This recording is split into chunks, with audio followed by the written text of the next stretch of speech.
Donc pour partir au départ, eh bien, on va prendre le cas d'un nouveau-né.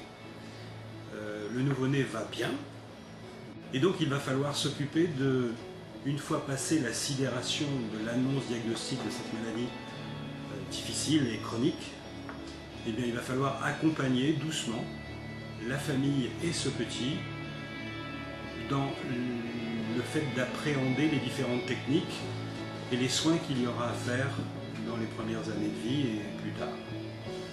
Donc ça veut dire qu'on va avoir un souci majeur chez le nouveau-né, c'est d'entretenir cette pompe respiratoire qui fonctionne bien, même si on la sait déjà agressée par ce mucus pathologique, épais, visqueux, et qui a des difficultés à se drainer. Pour autant, dans les premiers temps de la maladie, ce mucus, même s'il est épais, il n'est pas forcément produit en grande quantité, et la bronche souffre surtout de l'agression de cette difficulté à drainer le mucus. Il va falloir être très attentif à la façon dont l'enfant va faire fonctionner sa pompe respiratoire de manière réflexe.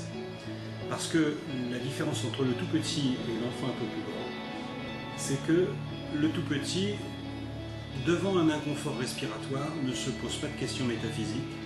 Il va réagir de manière réflexe. Il a deux façons de réagir. D'abord de respirer plus vite. Et comme il respire plus vite et que malheureusement le temps n'est pas extensible, eh bien chaque cycle respiratoire sera plus court que l'autre puisque la fréquence sera plus élevée. Ça veut dire que même s'il n'y a pas d'encombrement audible au niveau bronchique, eh bien la ventilation des différents territoires pulmonaires sera de moins bonne qualité.